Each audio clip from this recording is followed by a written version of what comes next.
حضرت بابا فریدالدین مسعود گنج شکر رحمتullah علیہ اپنے محبوب مرید کے حال سے واقف تھے۔ آپ نے حضرت شمس الدین پانی پتی رحمتullah علیہ سے فرمایا کہ میرا صابر 12 برس سے گولر کی ایک شاخ پکڑے کھڑا ہے، تم ان کی خدمت میں جاؤ اور انہیں بٹھلانے کی کوشش کرو اور انہیں عام زندگی کے معمول میں لانے کی تدبیر کرو، اللہ تمہارا حامی و ناصر ہوگا۔ بابا صاحب نے اس دعا کے ساتھ ساتھ حضرت شمس الدین کو یہ تنبیہ بھی فرمائی کہ صابر کے سامنے سے گزرنے کی کوشش مت کرنا بلکہ پشت سے ان کی خدمت میں حاضر ہونا۔ حضرت شمس الدین حضرت بابا صاحب کی دعاؤں کے ساتھ کلیئر پہنچے تھے۔ آپ نے حضرت صابر پاک کے قریب پشت کی جانب کھڑے ہو کر قرآن پاک با آواز بلند پڑھنا شروع کیا۔ آپ خوش الحان قاری تھے۔ کچھ دیر بعد ہی حضرت صابر پاک متوجہ ہوئے اور فرمایا پشت کی جانب کلام مجید پڑھنا ٹھیک نہیں ہے، سامنے آ کر پڑھو۔ آپ سامنے تو نہ آئے، بائیں سمت آ کر تلاوت قرآن مجید کرتے رہے۔ حضرت صابر پاک بڑے ذوق و شوق سے تلاوت کلام پاک سماعت کرتے رہے۔ کچھ دیر بعد حضرت شمس الدین تلاوت کرتے کرتے اچانک رک گئے۔ آپ نے فرمایا پڑھتے رہو، خاموش کیوں ہو گئے؟ حضرت شمس الدین نے عرض کی کہ حضور کھڑے کھڑے تھک گیا ہوں، اب کھڑے ہو کر پڑھنے کی سخت باقی نہیں ہے۔ آپ نے فرمایا اچھا بیٹھ جاؤ۔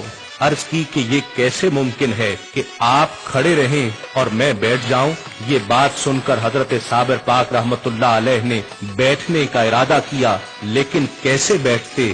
ہاتھ پیر تو 12 سال کے مجاہدے سے شل ہو چکے تھے۔ حضرت شمس الدین نے سہارا دے کر آپ کو درخت کے تنے سے کمر لگا کر بٹھا دیا اور پھر سے تلاوت شروع کی۔ کچھ دیر بعد آپ پھر خاموش ہو گئے۔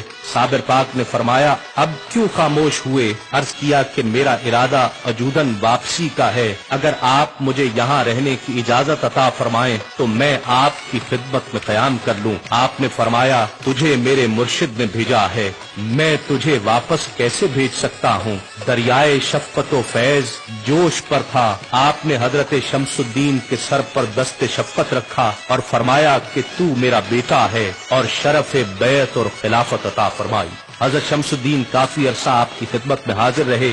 وصال سے کچھ عرصہ قبل آپ نے اپنے مرید حضرت شمس الدین کو وصیت فرمائی کہ جب میرا اپنے محبوب اپنے خالق حقیقی سے وصال ہو تو تم آنا، میرے جسم کے بائیں جانب ایک چشمہ ظاہر ہوگا، اسی کے پانی سے مجھے غسل دینا، اور یاد رکھو میرے جسم کو ہاتھ مت لگانا، جسم کے جس حصے کے غسل کا خیال تمہارے دل میں آئے گا میرا جسم اسی پہلو کی جانب خم ہو جائے گا۔ تکفین کے بعد گھوڑے پر سوار ایک شخص آئے گا جو میری نماز جنازہ پڑھائے گا۔ 13 ربیع الاول سن 690 ہجری کو اللہ کا یہ محبوب دوست اپنے خالق حقیقی سے جا ملا۔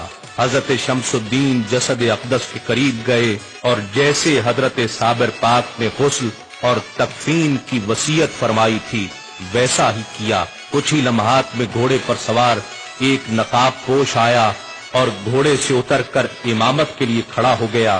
حضرت شمس الدین یہ سوچ رہے تھے کہ اس قدر عظیم ہستی کے جنازے میں اکیلا ہی شریک ہوں۔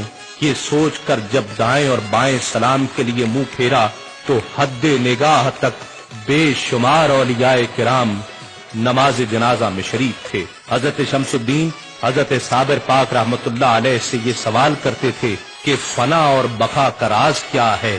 حضرت صابر پاک فرمایا کرتے تھے وقت آنے پر ظاہر ہو جائے گا۔